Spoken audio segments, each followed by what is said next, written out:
indigenous peoples have their own knowledge systems, right? Western thinking, that's one knowledge system, right? And we have our own knowledge system, which is the Guelaguetza knowledge system, that have been practiced over time and have survived over 500 years. They may not look exactly necessarily the same, right? Because we are in a different time and different context, but they are still grounded and rooted in our knowledge system. And I also want to share how the long history of, like I mentioned, over 3 decades now of building strong transnational indigenous communities is also a response, right, to the ongoing anti-indigenous sentiment that exists under settler colonialism in not only Mexico, but also in the US, right? How it keeps being reproduced within Latinx communities. So here's one example, one recent example, because there's many. As some of you may be familiar or recall, last year in the fall, there was an LA Times article that leaked an audio of 3 Latinx Los Angeles City Council members who made racist, derogatory terms towards both indigenous Oaxacan communities as well as Black communities, Black people. And so there was a huge outrage. There was protests, marches to demand the resignation of these 3 Latinx Los Angeles City Council members. One resigned, and the other 2 are still refusing to resign. So I did want to share that as an example.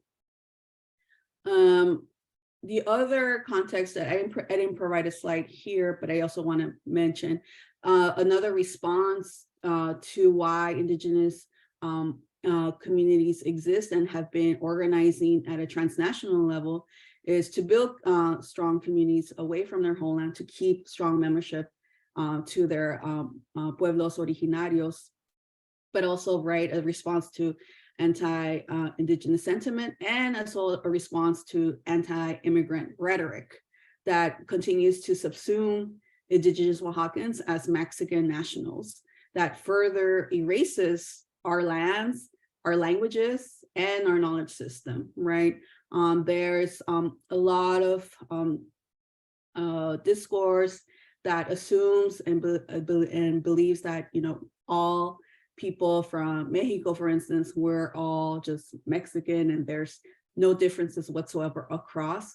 And so here we're emphasizing and showing, right, that because of also anti-immigrant rhetoric that assumes and uses the terms that we are all, one example that I provide in my research, as well as others scholars have discussed, education scholars, is that within the education system, it is assumed that the children of indigenous migrants, right, speak Spanish, or their native language is Spanish, when some actually speak, right, their indigenous language, where it could be Zapoteco, Mixteco, Triqui, and whatnot. So again, because of this anti-immigrant rhetoric, this anti-indigenous sentiment, it keeps reproducing and erasing these our languages and our lands and knowledge systems. So as I said earlier, my research focuses on the children of indigenous migrants, specifically women and queer youth. And here is the Oaxaqueño Youth Encuentro. Recently it was changed to Oaxaqueñex Youth Encuentro. We're in the process of changing the logo, where we're going to replace the O with the X. And I can explain and share a little bit more about that after. So since 2020, I've had the honor to be an Oye committee member. I've been an Oye committee member, which as an Oye committee member, we are responsible to organize an annual gathering of 3 days to bring indigenous youth across the state of California to come together and have workshops, Noche Cultural, and events and activities as a way for them to build a sense of pride as indigenous people. So since 2020, I've had the honor to become an OYA committee member, but OYA has been in existence since 2014. So they've been doing this since then. And after building trust and meaningful relationships, I asked for permission officially to pursue my research on the important work that OYA has been doing since then and continues to do. So I offer my tekyo, which is one part of the Guelaguetza knowledge system of different forms of Indigenous governance. I offer my tekyo community labor to heighten Indigenous visibility, both on and off campus. So in diaspora, like as an Indigenous person in diaspora, this is my tekyo. This is how I am able to provide my community labor for my community, right, in diaspora. And so this is one way.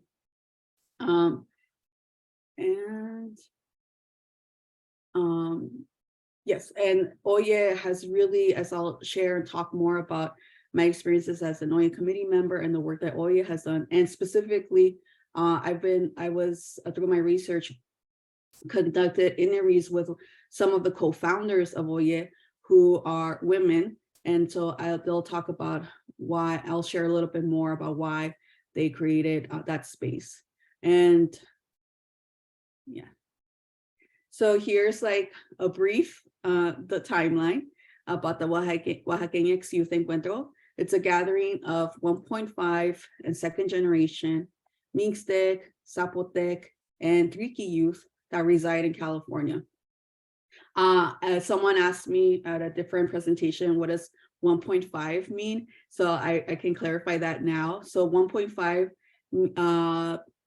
means that these are, as a second generation myself, my parents are first generation because they're immigrants, they migrated here. And I'm a second generation because I was born here in the US. And then 1.5 means that it was people who were born outside of the US and that they migrated here when they were children. So they grew up in the US. So this is the 1.5 generation.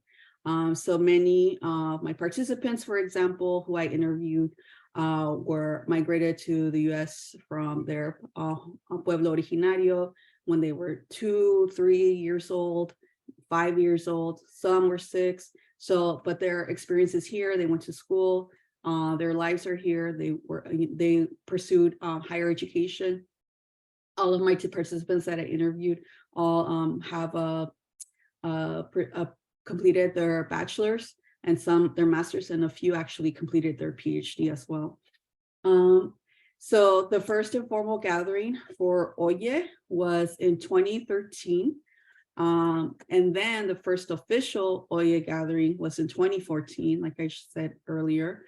And Oye and since then there was a consecutive every year an annual gathering of 3 days. And then it wasn't until 2020, unfortunately, it was canceled due to the onset of the pandemic, like everything else was canceled. And until last year, we finally had the return of in-person Oye gathering after canceling for 2 years in a row. In-person gathering, like I mentioned, for the 3 days, there's workshops, film screenings, Noche Cultural. It's free for all youth participants to come and attend. We provide there's no registration fee. There's no fees for lodging or food. So Oye provides all of that. And the only thing that they're responsible is their own transportation. So that's the only thing we ask from the participants. And Oye has brought Indigenous youth every year, and they've had an average of over 130 youth that attend every year. Hola, comunidad de Oye. Let me go back before, please. And so what I wanted to mention is what happened in 2020 since it was canceled. As part of the Oye committee, we decided that it was important that we find different ways to continue to support Indigenous youth during the onset of the pandemic. As you all know, this was a very new for everyone. People were no longer had access to different resources. It was a very different time, and so we decided that we wanted to provide a mutual aid in lieu of canceling the gathering. So what we did is we provided an announcement. We did a announcement on social media to share that we decided to release mutual aid funds for participants, our previous participants, because many were looking forward. Many come every year, continuing as many times as they like or can. And so we made an announcement so that they can come, they can apply, and so we can provide mutual aid funds as a way to respond and support our Indigenous youth. So this is what I'm going to show this video that we released in 2020. Hola, comunidad de Oye. Esperemos que estén muy bien y manteniendo el distanciamiento social. Mi nombre es Benito, vivo aquí en Santa María, California, y mi pariente es de San Juan Piñas. Ako kwenzi kwindo nya oye kibiko una isu sa irenyo presno sukuisa nyo ni ruku. Chikonzi kwindo sa kunjando mindo nya shikwe nya shikanu ro biti. Hi everyone, my name is Donna Olivera. I'm out here in San Maria, California in the Central Coast. Mis raíces están en San Martín del Estado, por Sila Guayapan y Yucuyachi. Hola, hi everyone. I'm a new Oye committee member for 2020. So I'm so happy to be here with you all. Les estoy hablando de aquí de Santa Bárbara, California, y mi pueblo originario es de San Bartolomé Sogocho, Sierra Norte, Zapotec. Hola a todos, mi nombre es Israel, resido aquí en Oxnard, California. Soy de la comunidad de Santa María Yucunicoco y hablo el Tunsavi, soy mixteco. Everyone, so great to be here and get this going. My name is Jorge. I'm from Utla and represent the San Diego chapter in California. Como comité de Oye, decidimos anunciar en este momento difícil un fondo limitado a nuestra comunidad de Oye más vulnerable. Y para más información, pueden seguir al enlace que está aquí en la descripción. Para más información, les invitamos a que se unan a nuestras redes sociales o que nos sigan en nuestras redes sociales como Facebook, Instagram, para más información y ver también nuestro último trabajo. Por último, les invitamos a que se unan a nuestro comité de Oye si les gustaría participar. Muchas gracias. Le chico se enja ini chico ni chika sunzi nya Israel lulu nya shu nya ko bichinde nya isha na oye tatu isha shando oye cha ndo onja ini ndo ko lulu shu ko kwa shu ko minti su ko ni chinde nji nya do ini chani tatu kuni ndo kundai ndo shani ro ndo kundo nya mi página minji nya oye nya Facebook oye nya Instagram seika chaji nyakunya dukunji nyakunya sini nje nya chinda ando nje cha tatukuni do kimi do oye achinde ndo nje cha kubita dukundo nje nya Facebook se Instagram cha kubi kaji sindo chinda bini kando.